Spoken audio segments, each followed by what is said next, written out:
Entonces le cedo la palabra al doctor Adaón y bueno, adelante que nos van a platicar un poco sobre este libro que, nada más como dato curioso, el previo a este fue el que nos sirvió al Colegio de San Ildefonso y al equipo de aquí a crear este ciclo de cine al que algunos de ustedes asistieron y que va a concluir hasta el 8 de enero como parte de nuestra exposición 2501 Migrantes, que espero ya también me hayan visitado. Bueno, adelante. Esta es la que tenemos. ¿Y allá? No. Bueno, es difícil verlos con estos tonos. Bueno, pues muchas gracias, Everest, Mariana, por estar aquí. Pues el día de hoy vamos a presentarles este libro que es editado por el CISAN, Centro de Investigaciones sobre América del Norte, que yo coordino junto con la doctora Graciela Salce. Y bueno, vamos a comentarles un poco de qué trata y después abriremos un panel de preguntas para entablar un diálogo más cercano. Entonces yo, si me permiten, les voy a leer unas cuartillas, tres cuartillas sobre mis, las cosas que me parecieron como, digamos, más destacadas para compartirlas el día de hoy. El libro tiene muchísimas cosas interesantes, profundiza en el tema de la migración desde miradas del cine, pero bueno, hoy les preparo esto.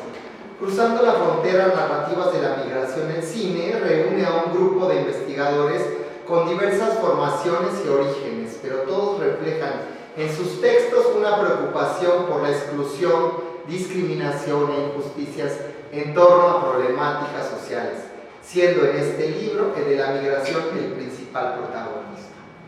Varios de los autores que en este libro colaboraron formaron parte del seminario Taller de Cine y Migración que sesiona en el posgrado de Ciencias Políticas y Sociales de la UNAM y cuyo objetivo consistió en reflexionar sobre los cruces de fronteras y los desplazamientos humanos a partir de miradas multidisciplinarias.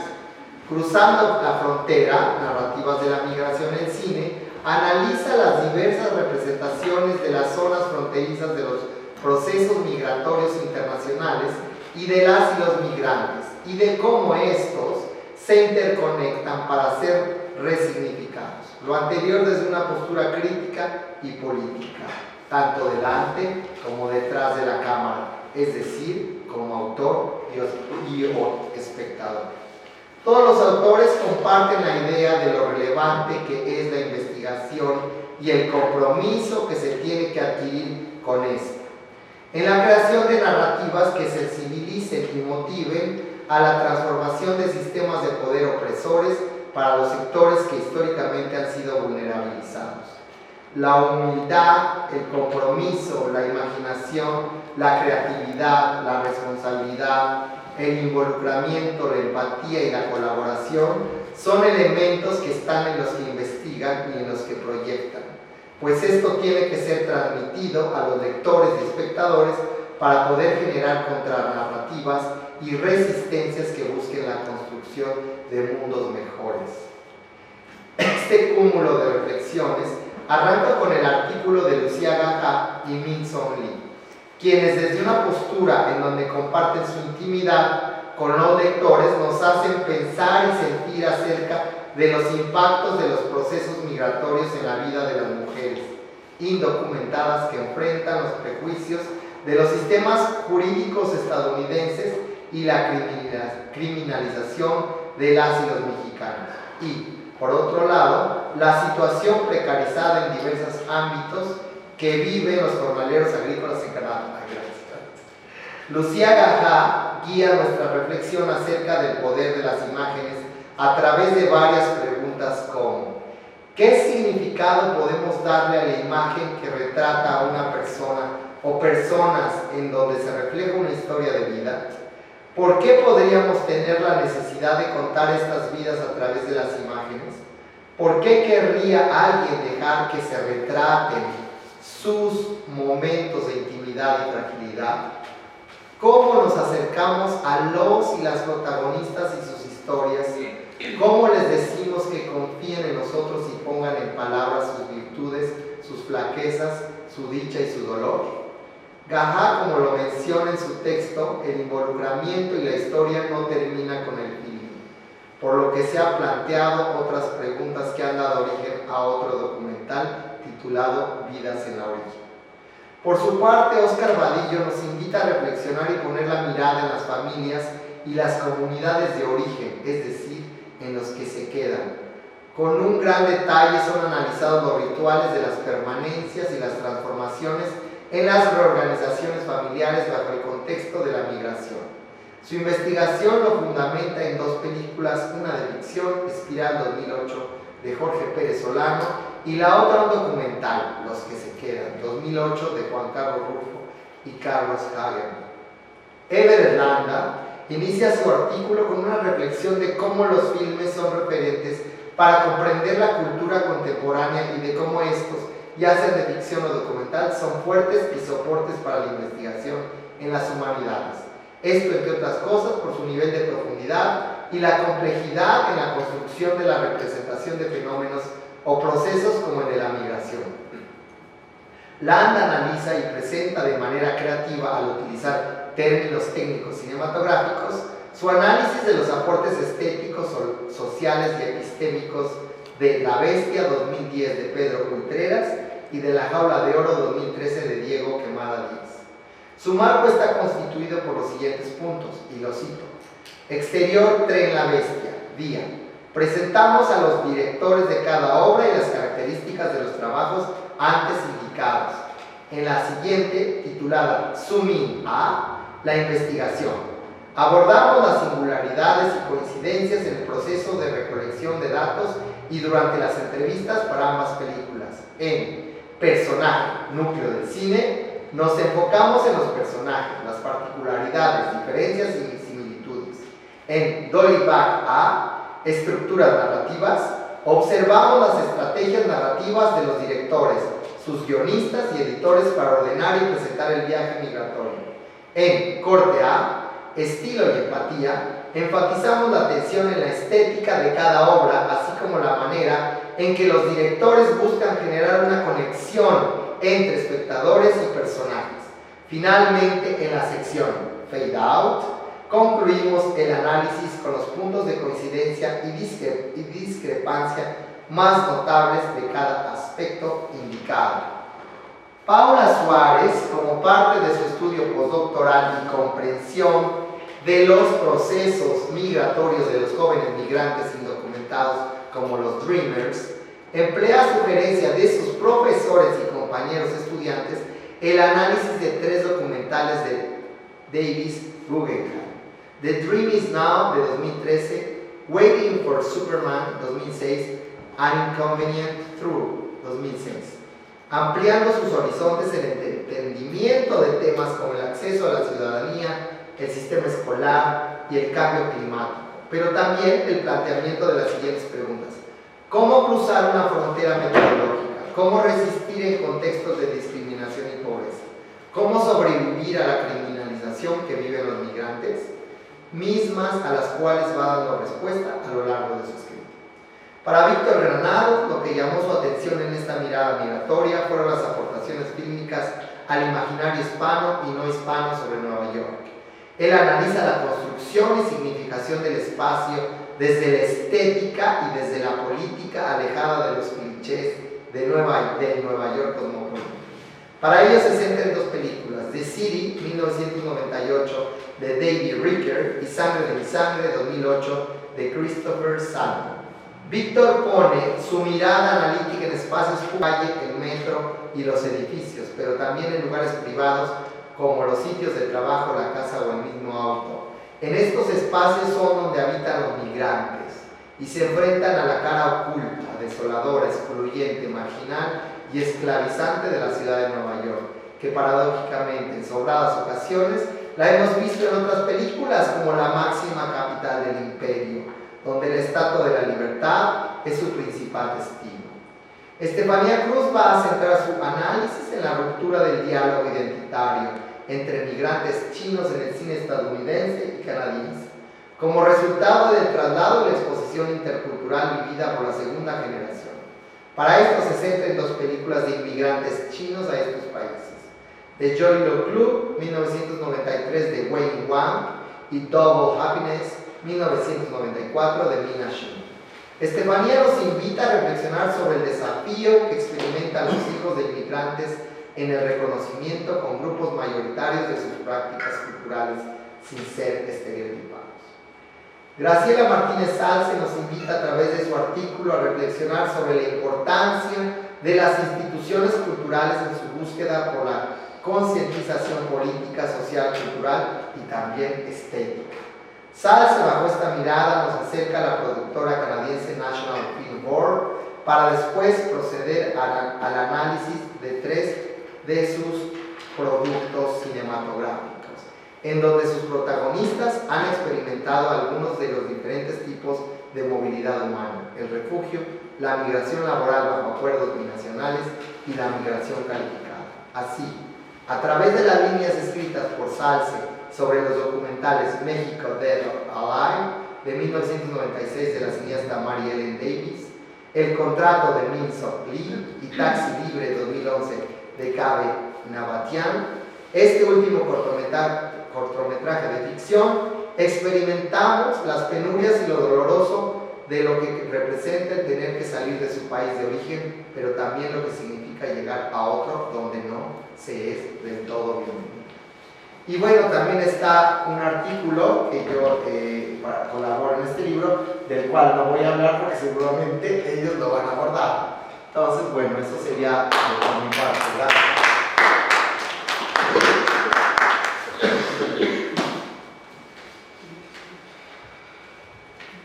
Everest o Mariana, que nos guste. Sí, estás. Mariana.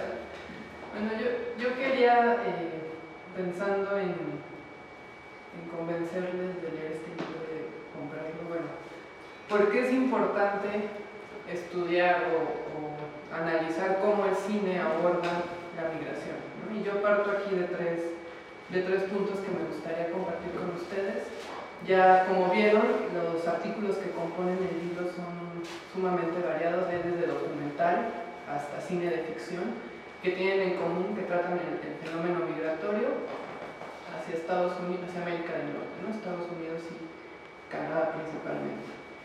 Hay un teórico de la globalización hindú, que es Arjuna Padurai, que dice que hoy en día el territorio de disputa es la imaginación.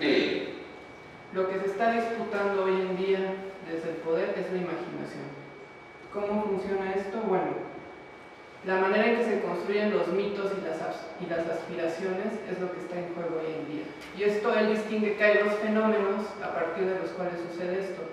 Uno, las migraciones en todo el mundo, que han crecido de manera exponencial, y por otro lado el crecimiento o la innovación tecnológica, ¿no? Los medios digitales, ¿no? Que ya tenemos a la mano y que nos permite que la información circule con gran velocidad. Esto ha cambiado nuestra forma de imaginarnos en el mundo, ¿no?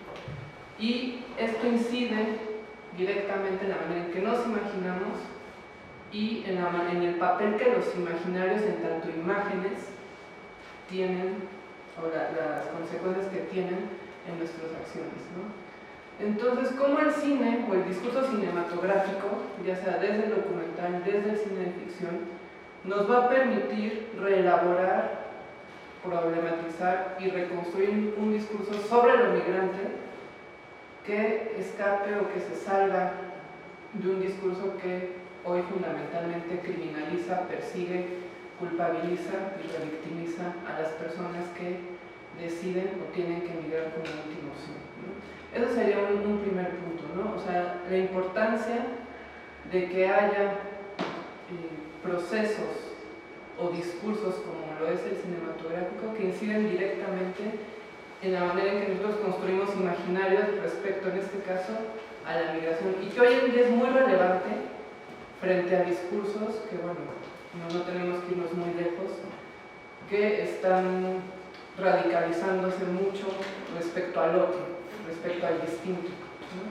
Y que, bueno, nosotros pensaríamos que en pleno siglo XXI esto ya debería estar avanzado, superado, pero hay un recrudecimiento. Entonces es muy importante la manera en que nosotros, o sea, lo que consumimos en relación a cómo se construye lo migrante desde los discursos de los medios masivos de comunicación.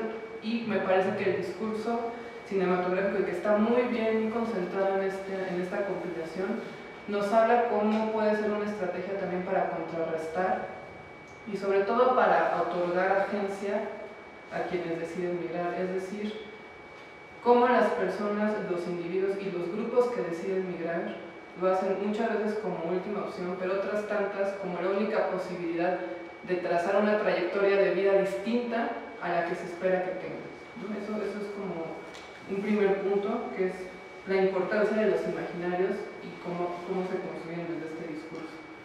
Otro punto muy importante que también quiero resaltar y que queda también muy palpable en esta compilación es cómo desde las ciencias sociales se han preguntado siempre por qué actuamos como actuamos y no actuamos de otra manera, ¿no? ¿Qué es lo que motiva nuestras acciones? ¿Cómo se toman las decisiones diarias? ¿Qué factores influyen? Si bien, como se ha mencionado mucho, o sea, la migración tiene factores de tipo estructural, ¿no? Económicos, políticos, que potencian ciertas migraciones. También hay un punto, ¿no? y que este libro lo refleja muy bien, ese punto de agencia o ese punto en que los individuos o los grupos se plasman se plantean esta disyuntiva: migrar o no migrar en el mejor de los casos, y en el peor de los casos migrar porque no hay otra opción. Esto desde la sociología se le llama sociología comprensiva, es decir, comprender las motivaciones que los individuos y los grupos sociales tienen para actuar como actúan, porque actúan de una manera y no actúan de otra, y no lo hacen en automático, ¿no? Hay una serie de condicionantes, sí estructurales, pero también, volviendo a la parte de los imaginarios, que nos hacen actuar de cierta manera y que potencian o no los procesos migratorios. Este libro lo que hace, ¿no?, con todos los artículos, es que si imaginamos como un lente de cámara, justo haciendo la analogía con el cine, es que hace un zoom a estos entramados que son de tipo más a nivel de individuos, más a nivel de grupos.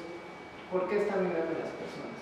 Se acerca a la parte subjetiva, a la parte cotidiana. Eso es un mosaico de cotidianidades que nos habla el por qué migrar, ¿no? Y que, ahorita en la explicación que nos daba Araón sobre los diferentes artículos, queda muy claro cómo a partir de muchas disciplinas, los autores que aquí se reúnen y las autoras que aquí se reúnen logran acercarse a este fenómeno. Y el tercer punto que me interesaría aquí resaltar es que también la manera y la metodología que utilizan aquí quienes se reúnen en esta compilación está cuidada de tal manera, y los artículos están seleccionados de tal manera, que queda muy claro cómo vivimos en un entramado social donde nos regimos por ciertas metas a alcanzar, pero donde no siempre se cuentan con los medios para llegar a esas metas, ¿no? Y uno de los muchos caminos, o una de las muchas trayectorias que los individuos tienen que tomar para cumplir este sistema de metas, donde no siempre están los medios para alcanzarlos, es la migración, pero no como sujetos como sujetos pasivos, sino activos que están viendo la manera de modificaciones de su propia existencia. Y esto es algo que, digamos, no es lo suficientemente resaltado desde una explicación económica, por ejemplo, de las migraciones, y es algo que actualmente es criminalizado o que nos puede llevar a que se generen ciertos estereotipos sobre los migrantes, ¿no? Me parece que esfuerzos como este, lo que ponen sobre la mesa y lo que problematizan, es desentrañar las causas, las motivaciones, pero sobre todo lo cotidiano que implica ya la migración, digamos, en las existencias de muchas personas, ¿no? Y algo o un recurso que permite ese acercamiento y desentrañar esas motivaciones, ¿no?, de tipo estructural, sí, pero también de tipo individual, es el discurso cinematográfico. Entonces, bueno, a mí me gustaría como dejar esta reflexión de por qué es importante que existan esfuerzos de analizar la migración, por ejemplo, desde el cine, ¿no?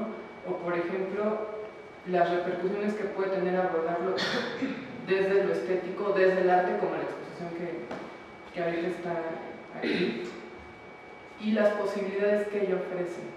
Y me parece que podemos construir un discurso de lo migrante que problematice lo que actualmente se ha concebido, históricamente se ha concebido como lo migrante, y que cotidianamente o que últimamente, sobre todo bueno, si atendemos el contexto en el que estamos, ¿no? En donde hay una radicalización y una criminalización cada vez más creciente, podemos contrarrestarlo desde estos discursos, ¿no? Entonces me gustaría dejarlo aquí ¿Cómo dijiste que se llamaba el autor hindú? Arjuna Padurai. ¿Pandurai? Apadurai. Exacto. Si lo googlea uno así con la Padurai ya. Sí. Sí, con doble P. Apadurai con doble P. ¿Y el título de la obra principal? Es sobre, no recuerdo el nombre del título, pero tiene un artículo que se llama algo así como Consecuencias de la globalización, y él empieza diciendo: la imaginación es el territorio de disputa actual. ¿Y es en inglés? No, está en español, no pueden encontrar. Sí, gracias.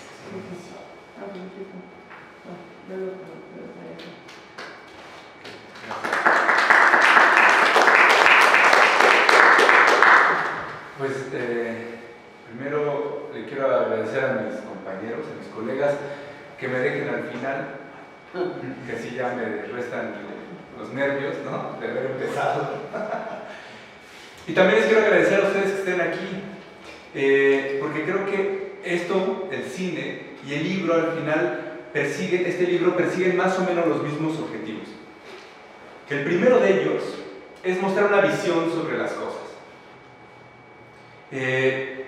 No quiere decir esta película o las otras que han visto en el ciclo que así son las cosas, sino que es una visión de una persona, de lo que pudo ver esa persona sobre ese fenómeno. Este libro, imagínense, es todavía más subjetivo, ¿no? Porque ahora es la visión que tenemos nosotros sobre aquellos que tuvieron una visión, sobre los que migraron, ¿no? O sea, es una cosa como de locos, si lo pensamos un poquito. Pero creo que este es el mejor momento para que estos soliloquios interpretativos se rompan y consigan finalmente el puente final, y es el diálogo.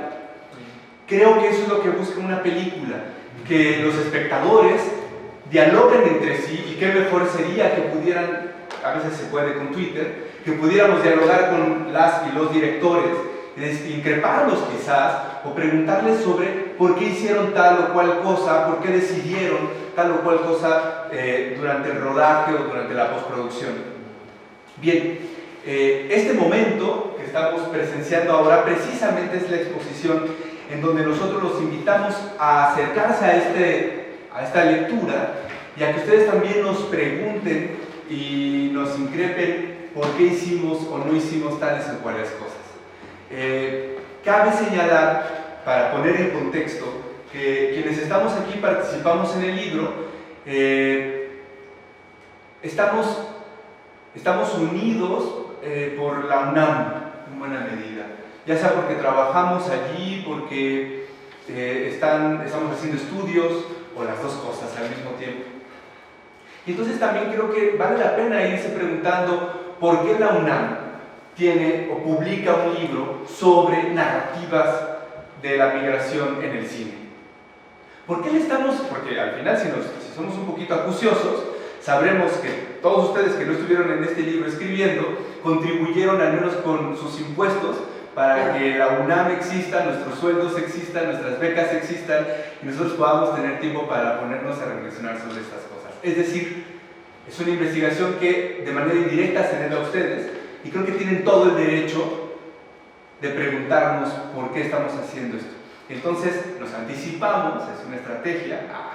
No, la verdad es que es una convención. Nos anticipamos diciendo por qué lo hicimos, y después nos encantaría escuchar sus opiniones y sus preguntas, sus experiencias sobre la migración.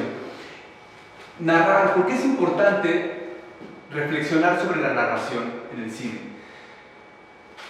Creo que lo primero es preguntarnos de forma, y aquí me pongo epistemológico,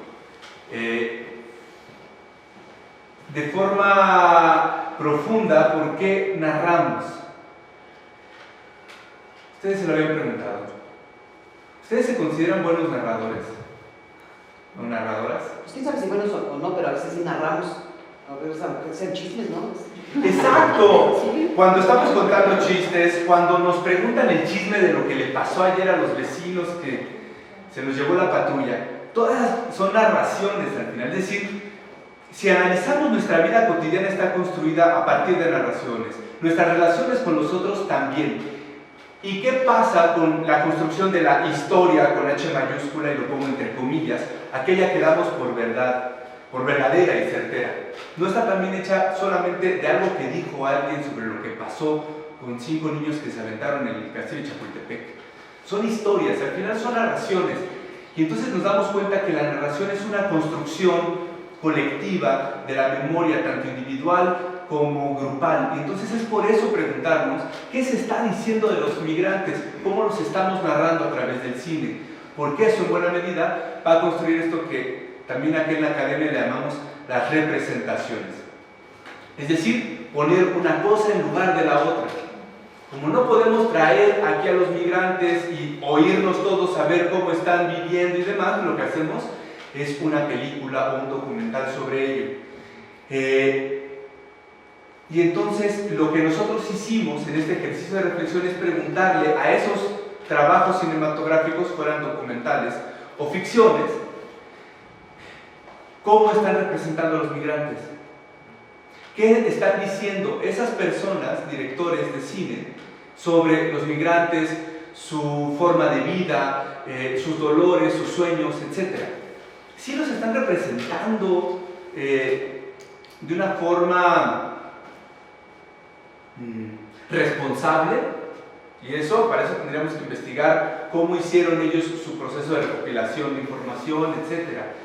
¿Qué están diciendo ellos? ¿Están colaborando a estos discursos xenófobos de ciertos gobiernos? ¿Están ayudando en cambio a crear puentes para entenderlos mejor?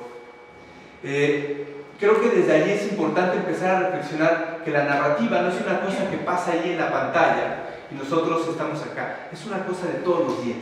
Nos narramos a nosotros mismos. Entonces, allí está la fundamentación de este libro. Desde diferentes carreras o disciplinas vamos enfocando el estudio de la narración. Por ejemplo, algunos hacen un estudio más sociológico. ¿Por qué la gente es así como están en el documental? Otros, en cambio, nos preguntamos sobre las partes de esa narrativa. ¿Quiénes son los personajes que allí aparecen? ¿Son héroes o son víctimas? ¿Y por qué los representan de esa forma? A partir de este diálogo es que nosotros ofrecemos una lectura más o menos profunda sobre los filmes. Y creo que este libro y este trabajo, este esfuerzo de todos los que participamos, está inconcluso si no llega a las manos de ustedes, los lectores, para que a su vez concluyan el diálogo y también puedan hacer una interpretación de lo que hicimos, una crítica. Y entonces, una de las intenciones que tenemos para este diálogo, me había comentado Aarón desde el inicio, es que abramos un espacio para el diálogo, que no sea una mesa en donde nosotros solamente venimos a exponerles todo lo que se van a encontrar, no quiero calificar, todo lo que se van a encontrar en este libro, sino quisiéramos conocer también cuáles son sus preguntas al respecto. Me supongo que están más o menos familiarizados con esto de la migración por el cine o de forma directa. Entonces, no sé si valga la pena empezar a abrir un poco el diálogo sobre preguntas que tengan o quieran que les hablemos sobre algún aspecto en concreto de este libro o de algunos de nuestros artículos. Sí, sí, adelante. Solamente me gustaría comentar algo que creo que es aporta este libro es que tres de los artículos que ustedes pueden encontrar, 3 de ellos escribimos, pero dirigimos y producimos filmes. Entonces, Lucía Gaja, que es el filme que presentaron hace unos momentos, de Mi vida adentro, ella colabora con el arte, como lo menciona ella, abre. Min Son Lee, que es de origen coreano, ella por primera vez genera un documental que se llama El Contrato, sobre la vida de los... Ahí aborda el tema de los varones jornaleros agrícolas que van a Canadá.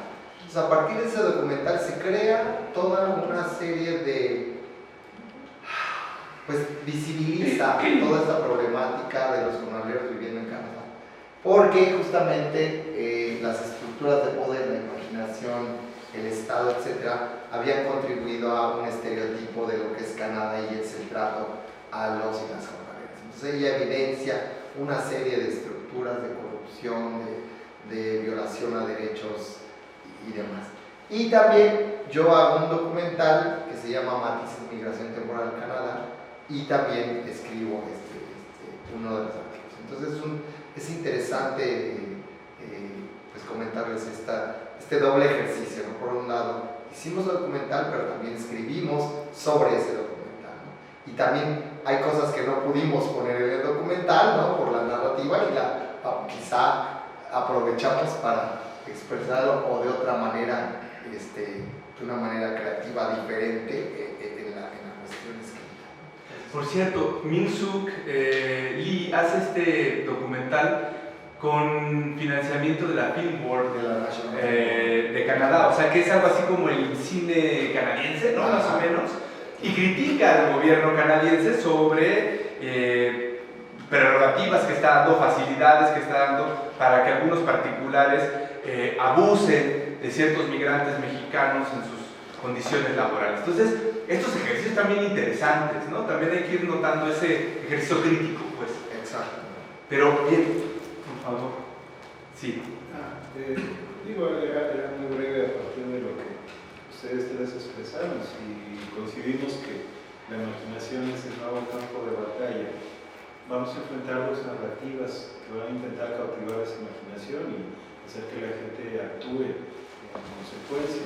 Uno va a ser el discurso desde el poder, y otro va a ser el discurso de quienes le quieren dar voz a la gente que no tiene agencia, que es indocumentada, que es analfabeta, etc. Los altavoces que tienen el discurso y el poder son demasiado poderosos y generan también una serie de actitudes en todos los que de alguna manera se ven involucrados en el asunto de la migración. Sin embargo, creo que es muy valioso que haya también narrativas que busquen explicar la otra mitad de la historia, la otra perspectiva, la búsqueda de gente que lo único que desea es realmente no repetir un esquema que ya les estaba asignado por quién sabe quién o desde quién sabe dónde, que pretende liberarse a través de buscar una alternativa para su vida.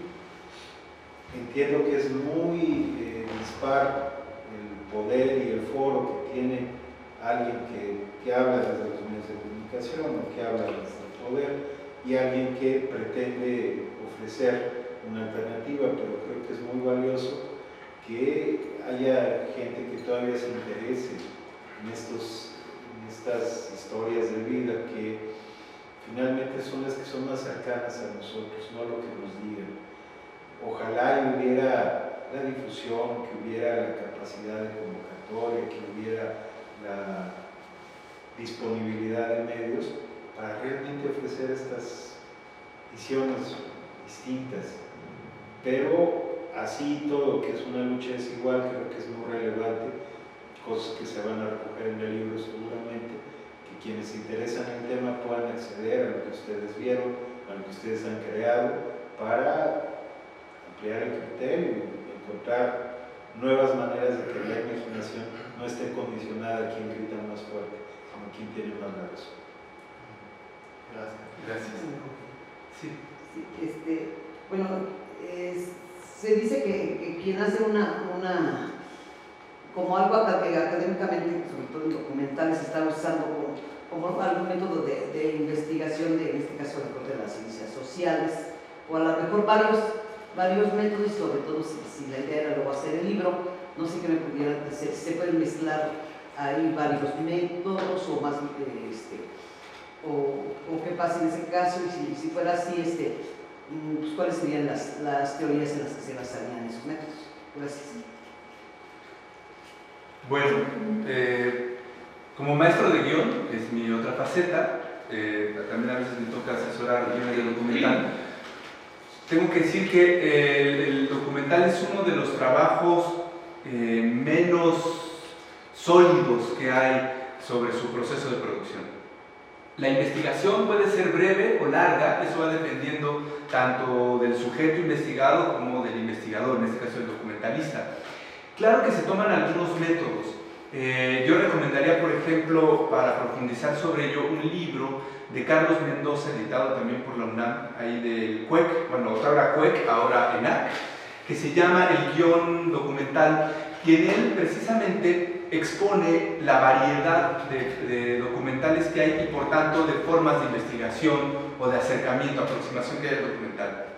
Hoy tenemos documentales ensayo, documentales de observación participante, no participante, que son más bien a veces técnicas de investigación de la antropología o de la sociología que son tomadas, ¿no? Por el cine documental. También está Mendoza. Gracias. Me había ido el avión. Qué rápido se me va el avión. Carlos Mendoza, el guión de documental. Y también toma de las técnicas periodísticas como la entrevista, el reportaje, etc. Y entonces es muy difícil poder decir que hay una forma de acercarse, sino muchas en función de la diversidad de sujetos, tanto investigados como investigadores. No sé si desde la experiencia quieras decir algo más también. En mi experiencia, yo soy trabajador social y antropólogo y comunicólogo. De comunicación. Entonces, mi visión es una cuestión, un enfoque multidisciplinario. Creo, mi alimento son las narrativas, la observación participante, el estar ahí, la investigación longitudinal. Actualmente estoy dirigiendo un documental que, si nos da tiempo, les presento el tráiler al final, 2 minutos. Donde hablo sobre la maternidad a la distancia de las mujeres migrantes a Canadá. Atreverme a hacer este documental solamente es porque llevo 15 años en esto. O sea, el abordar un tema tan íntimo, tan complejo, ¿no?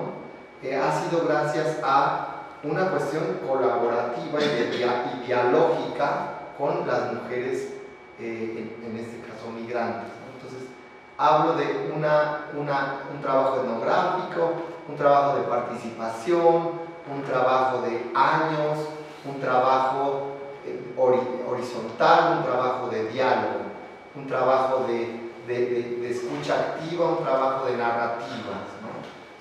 Serían como las técnicas y los métodos que he seguido durante varios años.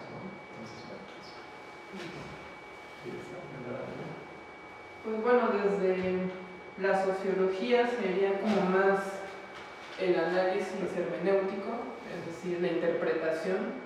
La interpretación quiere decir atribuirle una intención a lo que se hace. Entonces, por ejemplo, si yo quisiera estudiar a Araón, ¿no? Él hizo un trabajo de interpretación con el documental que hizo, ¿no? O sea, observación participante, y al final lo que él está sistematizando es atribuir ciertas intenciones, reconstruir ciertas motivaciones en torno a algún aspecto del fenómeno migratorio. Entonces, yo como socióloga lo que haría sería atribuir una intención, la intención que tuvo él al estudiar como esta parte de la realidad. Entonces, digamos, para atribuir esa intención, que es todo lo que hace la hermenéutica desde la sociología, se necesita todo un conocimiento del contexto, ¿no? El contexto con el que el documental, por ejemplo, que él hace, está dialogando. Y hay todo un contexto muy específico sobre la migración. Si nos damos cuenta de un fenómeno tan complejo como lo es la migración, solo se puede atrapar en una visión multidisciplinaria. O sea, el documentalista psicoanalistas, guionistas, sociólogos nos necesitamos todos como para reconstruir o atribuir esas intenciones o desentrañar esas motivaciones que encierra la complejidad del fenómeno migratorio, que a menudo tiene más de una lógica funcionando en tanto proceso social, tiene un sinnúmero de lógicas, y uno como investigador decide a qué parte del proceso se va a enfocar, ¿no? Porque digamos, no podemos enfocarlo todo, abarcarlo todo, por eso es que lo multidisciplinario nos va a ayudar como a abrazar lo más posible o a tener un entendimiento lo más profundo posible del proceso social en este caso. Ana. Hola. Hola. Bueno, a tu pregunta, una pregunta, a tu cuestionamiento de la relación que tengamos respecto a la migración, sin afanes de protagonismo, no me gusta, trato de evitarlo, pero a veces es necesario. Y la tengo muy directa. Yo soy una mujer que emigró a Canadá por 12 años. Conozco a Aragón bastante bien por esa experiencia. Y bueno, el ver los videos, el conocer a las compañeras, compañeros, algunos que aparecen en estos trabajos audiovisuales, y quedarme en la faceta de migrante y venir aquí a escuchar desde la academia lo que es la migración, es para mí muy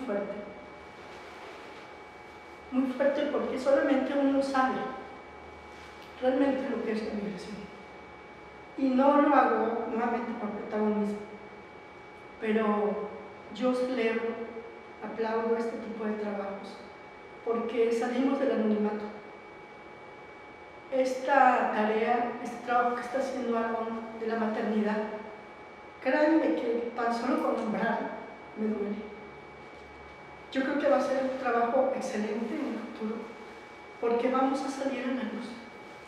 Van a salir los motivos, las razones del por qué migramos, sobre todo como mujeres madres. Simplemente me quedo en eso. Gracias por retomar la migración de esta manera, y créanme que atrás de esos videos, de esas historias, hay muchísimo más que ustedes, si se atreven a investigar, creo que rebasa las emociones y la información. Simplemente muchas gracias, y yo espero que, bueno, mi intención siempre es, yo ya no regreso más a Canadá, tomé la decisión de ya no regresar más, y siempre mi tarea es motivar a mis compañeras, compañeros, que la migración sea no un estilo de vida por años, sino una alternativa cuando no queda de otra. Hubiera querido que ahorita vinieran más compañeros que ya están de regreso aquí antes de diciembre, las Navidades, que para la Secretaría de Trabajo es así como que o sea, ya trabajamos muchos meses, qué bueno, aplaudimos para estar con la familia, ¿no? Sin tomar en cuenta lo que hay atrás de todos esos meses de emergencia. Yo espero que en la próxima presentación estén, para que seamos voz ante los académicos, los investigadores sociales de este tema, y se enfrenten realmente al migrante en esta sala y sus testimonios. Muchas gracias. Gracias. No, hombre, gracias a ti. Creo que siempre es esta distancia, no sé si les parece lo mismo. Yo siempre me quedo con esta distancia entre el estudio y la experiencia. Sí. Hay una distancia insalvable, es imposible franquear eso. Lo tratamos de hacer a la medida de nuestras posibilidades, de acuerdo a nuestras deformaciones académicas, pero de todos modos siempre hay algo que se escapa, siempre hay algo que queda más allá de estos libros. Y ojalá que este libro, estaba pensando en estos diálogos sobre lo escrito, que se extienden a través del tiempo, ¿no? Esa es un poco la intención de escribir, que podamos, o sea, nosotros leemos a Platón y es como poder platicar con él, o al menos escucharlo, ¿no? Y es como una máquina del tiempo, Se dice que los libros son mejores en tanto mantienen un diálogo actual con sus lectores. Yo pensaba que ojalá que este no. Ojalá que este libro pase de moda pronto, que los temas de los que habla sean una cosa rancia muy pronto, que la gente tenga que leerlo una segunda vez para entender de qué estamos hablando allí. Precisamente de estas experiencias dolorosas, de esas experiencias de desunión, ¿no? de separación, de alejamiento, de anonimato, etc. Ojalá que este libro ahora genere estos diálogos, pero que muy pronto sean innecesarios. Ojalá que pronto los medios de comunicación tampoco tengan con qué llenar las noticias de fin de año, con las noticias de cuántos paisanos regresaron y todo eso. Ojalá que esa distancia se vaya eliminando, porque se elimine más bien la experiencia, ¿no? En el último de los casos, no sé, pero está medio prohibido decirlo cuando estamos en los centros académicos, pero me confieso, en el último de los casos, este tipo de estudios intenta un poco ayudar a que eso vaya cambiando, si no terminando, al menos cambiando. Gracias. No sé si los compañeros. Yo tengo un comentario, precisamente acerca de lo que ahorita platicabas. Sí. Yo sé que el tema es migración, pero si tomamos otros temas que también son objeto de análisis, y objeto de estudio, que muchos cineastas, documentalistas, gente que hace cine o ahora series, ¿no?, abordan ciertos temas, pues podemos ver que de alguna forma esa búsqueda de que se difunda un problema, que se le vean todas las facetas, los ángulos, a veces queda en cierta parte de nuestra sociedad, a veces queda en cierto grupo del público, queda en la conciencia de la academia, pero de ahí ya no se resuelve ni en las grandes esferas políticas, ni en la gente que está en la frontera a cargo de decir: tú pasas, tú no pasas, tú me das dinero, tú pasas por el cuerpo que me vas a dar, ¿no? Tema de feminicidio, tema de asesinatos, tema de fosas, tema de violencia, todos estos temas que se han vuelto, pues, de alguna forma objeto de estas películas y documentales premiadas inclusive. A mí me preocupa que mucha gente esté trabajando alrededor del tema, periodistas, algunas investigaciones en medios, y no pasa nada. Si hace años Muertas de Juárez era un tema, pues ahorita es Muertas de México, desaparecidos, fosas y demás.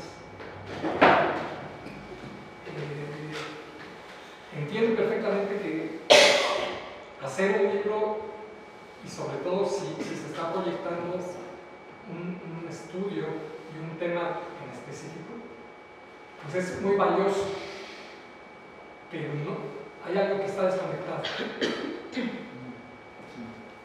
Un objeto de análisis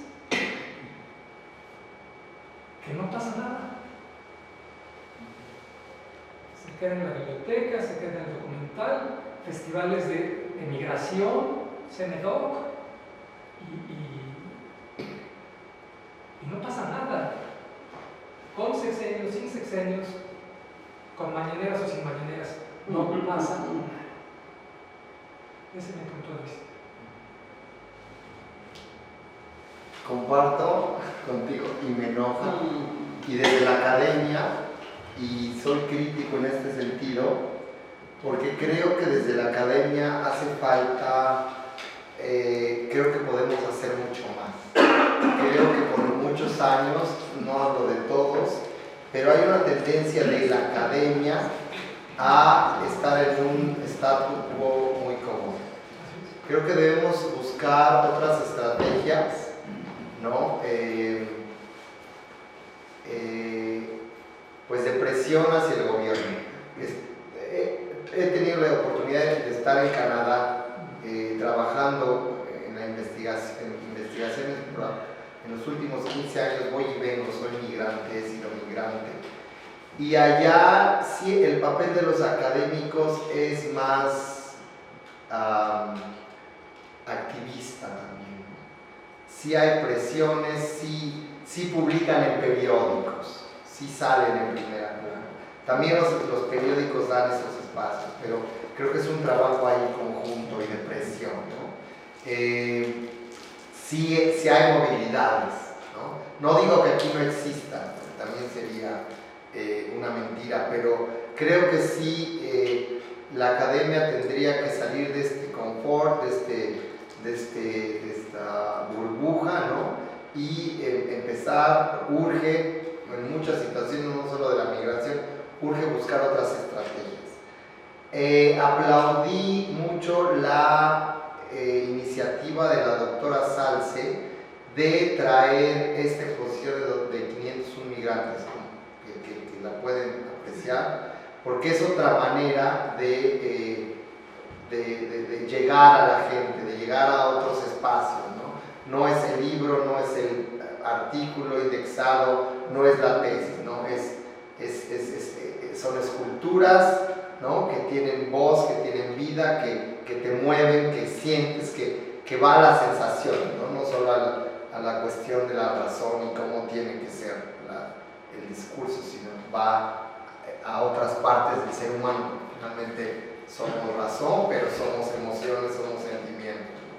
Entonces, esta exposición, creo que dentro de estos 30 años que cumple el CISAN, quiero creer que marca un parteaguas en lo que CISAN, ¿no? Y puede ser parteaguas en otros espacios de la misma UNAM, ¿no? Y que la UNAM tendría que ser avant-garde a nivel nacional. Justamente acabo de asistir a clases en la Facultad de Ciencias Políticas, asistí a una reunión sobre la cuestión de la violencia hacia las mujeres, y entonces podemos dar, creo que se ha dejado este tema muy, ¿no? Justo no pasa nada, ¿no? Hay sí mesas de discusión, ¿no? Un artículo sobre la violencia, ¿no? Pero creo que es responsabilidad de todos los académicos y estudiantes que formamos parte de la universidad de ir más allá, y esto puede empezar a mover otros actores, ¿no? De la sociedad. Yo diría, añadiría a esta visión del conflicto, de este problema de desconexión, también los intereses de los medios y la disposición política, la disposición de políticos para escuchar otras voces que no sean las de sus colaboradores. Sí. O sea, creo que ahí hay un asunto, sí, de acercamiento de la academia con los medios de comunicación. Imagínate que esto estuviéramos hablando en este foro, pero que los micrófonos, hubieran micrófonos y que llegaran a Mariano o a Toño Esquinca, imagínate, ¿no? Que en lugar de echarnos el poema de la mañana, nos echáramos una discusión sobre cine y migración. Entonces, claro, el tema es que ellos no están interesados en eso porque consideran que no hay, que eso les tiraría el rating, que no hay público para eso. Y los políticos están tan ocupados, ¿no? Estoy poniéndome los zapatos de ellos, en resolver las cosas urgentes y demás, que difícilmente se puede armar una mesa de diálogo no protocolaria, que es así hay bastantes, ¿no? De que envían a una persona de la Secretaría de Gobernación de Relaciones Exteriores, se sienta, escucha, gracias, buenas tardes, la foto, nos vemos. Y no trasciende el diálogo. Entonces, crear esos mecanismos de diálogo verdadero y profundo Es una tarea que debe también acometerse en conjunto. Y bueno, ahí uno se pregunta, bueno, entonces pues queda ya entre los Azcárraga y Graue, el rector, ¿no? No, creo que nosotros de a pie también podemos hacer cosas. Nosotros buscar los medios de difusión de este tipo de investigaciones a la manera en que podamos, a través de las redes sociales y demás, y también creo que todos como sociedad de irle pidiendo a los medios públicos y privados cada vez más espacio para esto, y a nuestros políticos también, con Mañanero sin ella, exigirles cuentas de las políticas que están decidiendo, en qué las están fundamentando, ¿no? Bueno, más para acerca de ese punto de los medios. Los medios son tan pragmáticos, sobre todo los privados, que en la misma frecuencia donde en algún tiempo participó Pérez Ribó,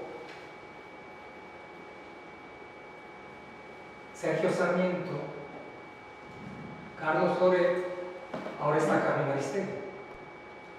Misma frecuencia, mismo grupo radiofónico, que cada sexenio se ha ido adaptando a las condiciones políticas. Claro. Textualmente es Grupo Radio Centro, la estación Radio Red, y si tú vas ahorita con el libro, perfectamente Aristegui o toda la gente que han metido en esta frecuencia que ahora se llama la octava, les interesa este tema. Pero al público no. Porque el público quiere música y quiere otro contenido. Si habláramos de algo más, llamémosle micro, pero es macro, la violencia dentro de la UNAM, lo que tú comentabas. Este tema lleva años. Sí. No es lo que pasó el jueves. O sea, renuevas un rector y no pasa nada. Estoy aquí hablando de uno de los centros trabajados por la UNAM.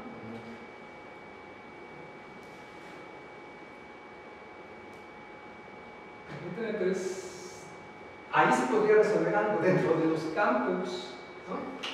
El problema de la violencia dentro de la UNAM. Sociología, ciencias políticas, cinematógrafos, actividades deportivas. Todo podría resolverse desde adentro. No se resuelve.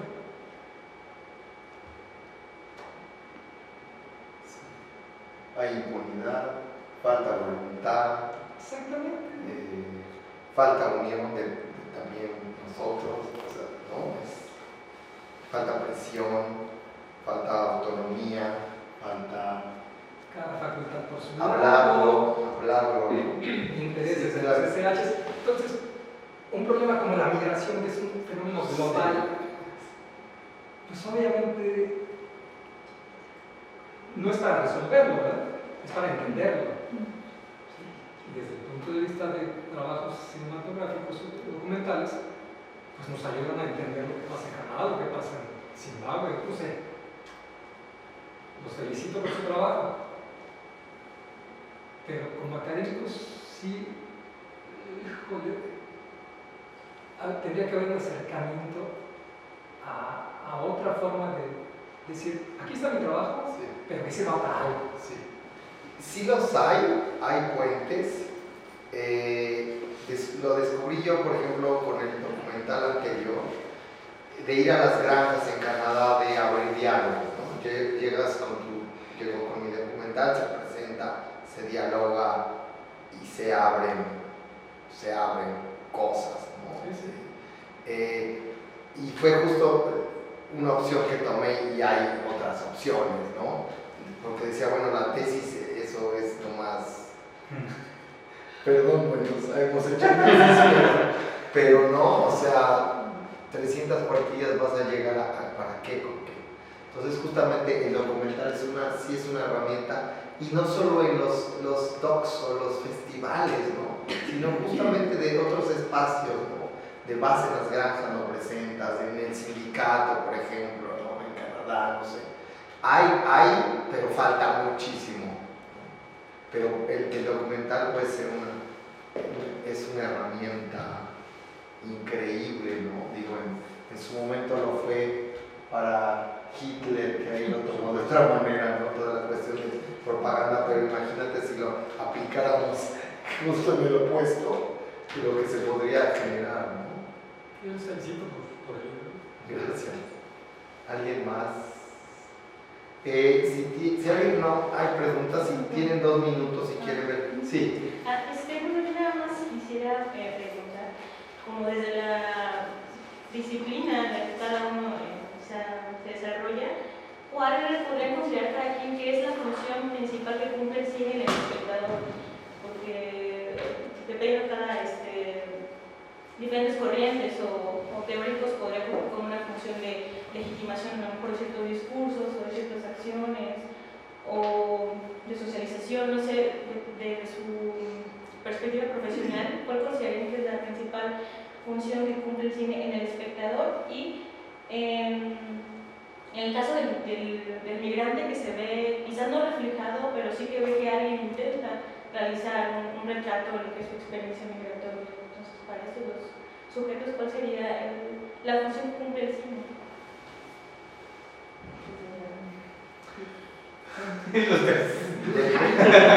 Bueno, si quieren. Depende de cuál cine. Sí. Depende de cuál cine, de qué película, de qué corriente, de dónde. Si una película de Hollywood o una película, ¿no? que está producida independiente, ¿no? Un documental o ficciones, no sé, dependería y sí, el interés, ¿no? Y puede ser una cuestión netamente económica, podría ser, ¿no? Una cuestión sí de permear esta imaginación y hacia dónde queremos dirigir la mirada, ¿no? Pero puede tener una función social, una función de concientización, una función de crítica, una función de verte y dialogar, ¿no? Contigo mismo, no sé. Sí, eso también creo que ahora recuerdo una charla que tuve con una documentalista, una charla pública con Luciana Kaplan. Ella tiene varios documentales, por allí uno sobre una mujer política indígena que se llama La Revolución de los Alcatraces. Sobre esta mujer, si me acuerdo su nombre, bueno, ahora les recuerdo, voy a recordar el nombre, pero le preguntábamos algo así: ¿qué perseguías haciendo este documental? Y ella decía que tenía curiosidad sobre quién era esa mujer, por qué estaba luchando, de dónde venía, qué perseguía, etc.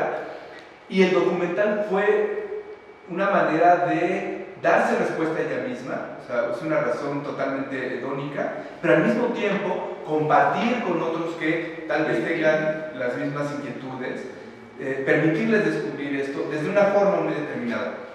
Ahora, en términos formales, ¿no? O sea, estaba yo pensando ahorita en Platón y en la neurología. Primero, en Platón, diría que toda obra dramática, en este caso puede ser un documental o una ficción, persiguen este punto que se llama anagnórisis, que se oye así súper rimbombante, y no es más que el momento de revelación dentro del espectador. Significa que todos vamos al cine o como lo hacían antes al teatro, a ver las obras clásicas, a ver la representación de Heracles o no sé qué, para descubrir algo de la esencia humana, algo que de no haberlo visto en ese otro, difícilmente lo habría yo podido aprender por propia experiencia. Esto se relaciona con la neurología. Damasio, por ejemplo, es alguien que habla de ello, sobre las neuronas espejo, y él dice que a partir de ese tipo de células especializadas en la cognición es que podemos tener este mecanismo que le llamamos empatía, es decir, ponernos en los zapatos del otro. Y creo que eso se relaciona o explica lo que Aristóteles quiso decir en la poética de forma muy abstracta, y es que una vez que uno llega al cine, que es el caso de lo que estamos tratando aquí en este libro y después de esta película, inmediatamente nos proyectamos, psicológicamente hablando, en el otro. Y queremos que el otro logre lo que está buscando, porque nosotros también nos hemos sentido en esa desventaja en algún momento de nuestra vida. Y entonces las neuronas espejo nos permiten empatizar con el otro, identificarnos, saber que aunque esa es una mujer, es una niña, y yo soy un adulto hombre, de todos modos encuentro características similares, muy abstractas, muy sutiles, en donde yo puedo experimentar por un momento la vida desde esa persona. Y ese desdoblamiento permite precisamente un cambio de cognición respecto a prejuicios, respecto a formas de calificar la vida y de entender los valores, por ejemplo. Entonces, independientemente de la ciencia que tengan los autores, lo que dicen algunos estudiosos es que siempre logramos eso. A través de la narrativa, sea incluso leyéndola, ponernos en el papel de otro y vivir esa otra vida. Entonces, creo que es lo primero, podemos acercarnos un poquito, tener un sabor, un olor de eso que ellos han vivido en carne propia, y por tanto cambiar un poco nuestra forma de pensar respecto a nuestra aproximación al fenómeno, en este caso de la migración, o a la experiencia misma de la migración. Sobre ellos, la verdad, más bien me gustaría que fueran ellas quienes nos dijeran qué función cumple verse allí, ¿no? Sí, yo creo que es bien importante la función social de este material, de estas herramientas, como dice Aaron, porque si bien es cierto, la migración es un fenómeno ya global de todos los tiempos, a final de cuentas es una decisión muy personal, independientemente de las circunstancias. Entonces, a esta parte de lo personal, de lo emocional que implica migrar, hay que golpear.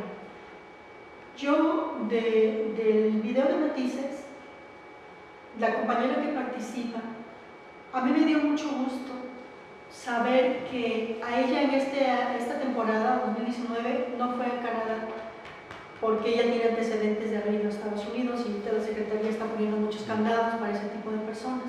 Razones tontas, ¿no? Pero bueno.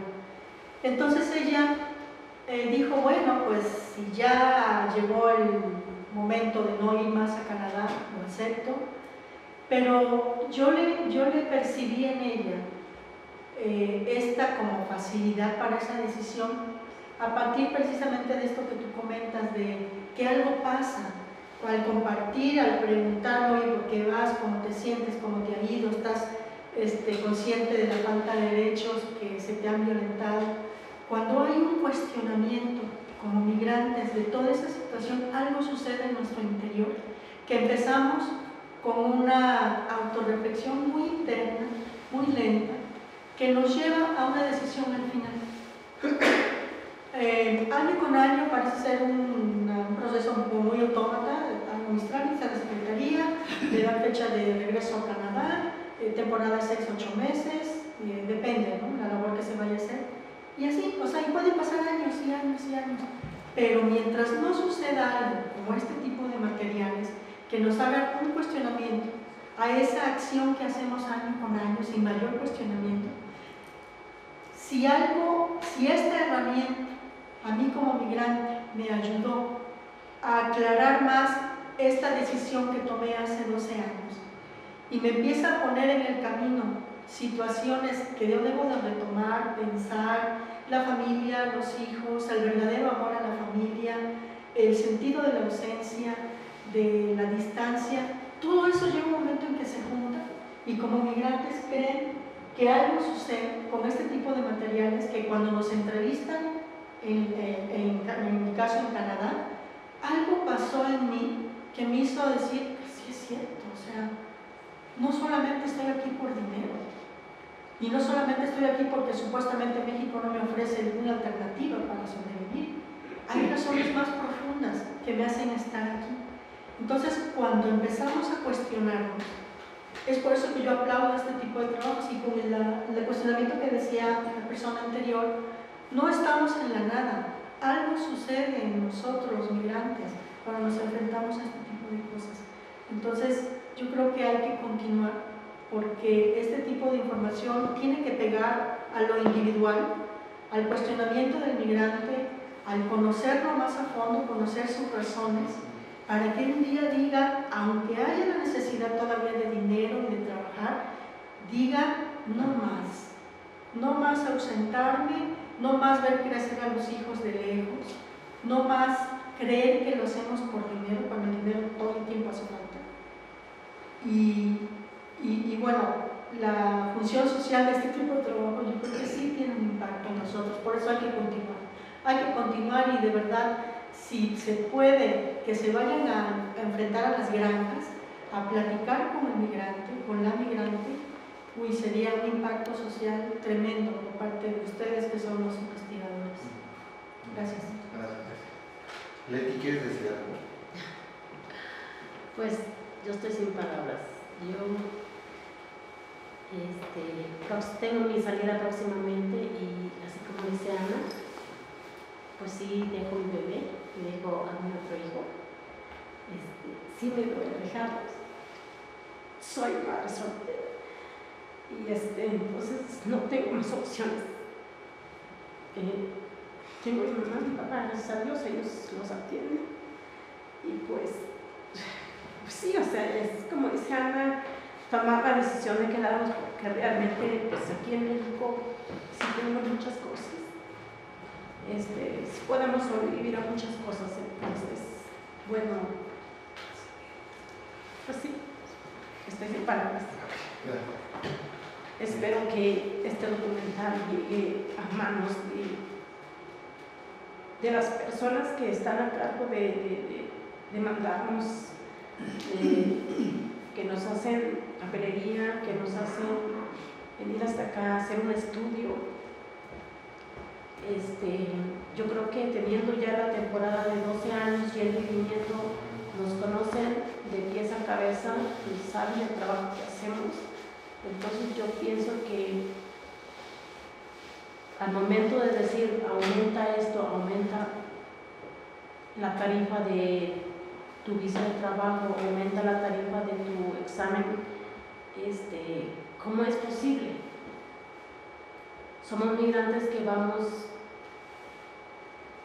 ahora sí que con la finalidad de sacar adelante a nuestra familia, bueno, yo en mi particular mis hijos, y terminar mi casa, esa es la finalidad que yo tengo. Entonces, como dice Ana, sí es doloroso dejar a la familia, me duele dejar a mis hijos y no verlos crecer como yo quisiera, pero es algo que no tengo más opciones. Tengo que hacerme más fuerte yo y tengo que ver mi realidad. Hay muchas cosas que pasan aquí en México y muchas cosas que pasan en Canadá. Y son más tristes las cosas que pasan en Canadá que las cosas que pasan aquí. En Canadá muchas personas se enferman, muchas personas están solos, muchas personas no les ofrecen ni un vaso de agua, muchas personas están en los hospitales, muchas personas fallecen por accidentes. Son muchísimas cosas que pasan, muchas cosas. Lo que se refleja en el documental no tiene, yo creo que ni la mitad de lo que se vive allá. Entonces hay documentales que nosotros expresamos lo que sentimos, lo que vivimos, lo que vemos, lo que hacemos, pero es poco, porque queda mucho, hay mucho todavía. Entonces yo les pregunto, ¿qué finalidad tienen ustedes con este libro, con este documental? ¿Lo van a resaltar? ¿Lo van a llevar supongamos que a la Cámara de Diputados, a la Cámara de Senadores? Lo van a presentar y van a decir, mira, eso es lo que pasa con las personas migrantes, porque aquí en México no hay para más. Eso es lo que yo he estado pensando ahorita que estoy escuchando muchas cosas. Bueno, digo, entonces, ¿cómo? ¿Qué finalidad? ¿Lo van a llevar a la Cámara de Diputados? ¿Lo van a llevar a la Cámara de Senadores?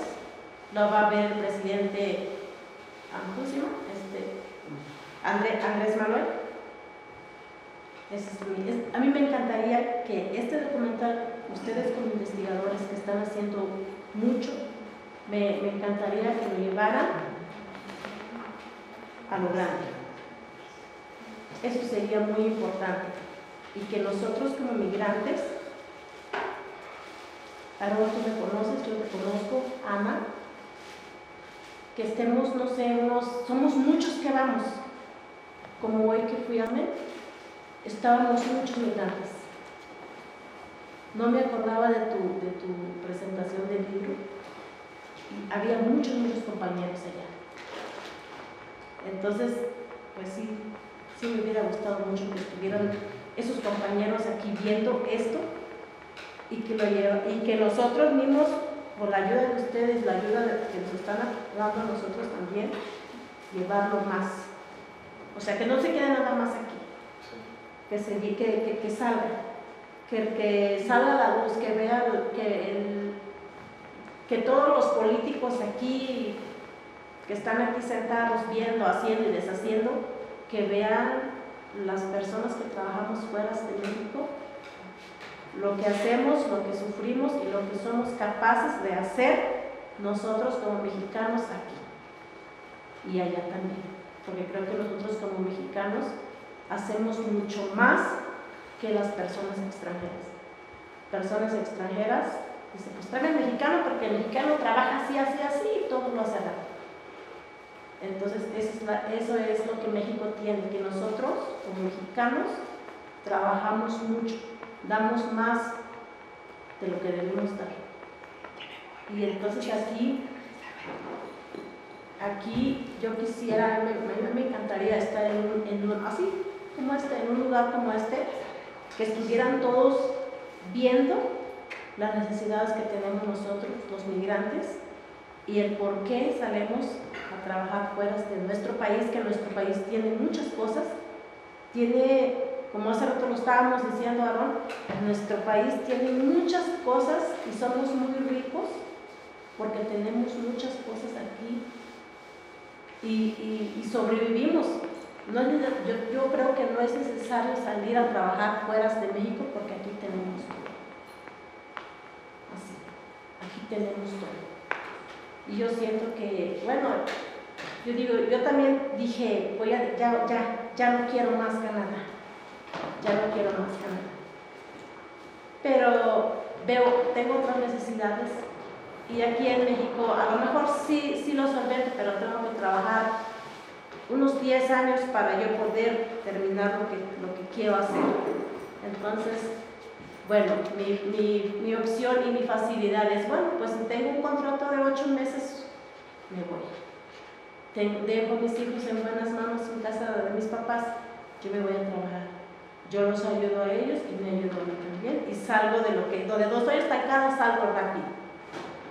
Pero yo creo que me estoy perdiendo las cosas aquí en México, el crecimiento de mis hijos, la educación de mis hijos, el bienestar de mi familia. O sea, todo eso me he perdido, el crecimiento de mi hijo que está aquí y ahora el crecimiento de mi bebé que dejé, que ya casi tiene 2 años. Eso es lo que yo ahora me estoy dando cuenta. Dice Ana, es que sí nos perdemos muchísimas cosas y cosas importantes. Y entonces, bueno, digo, pues ya no más Canadá.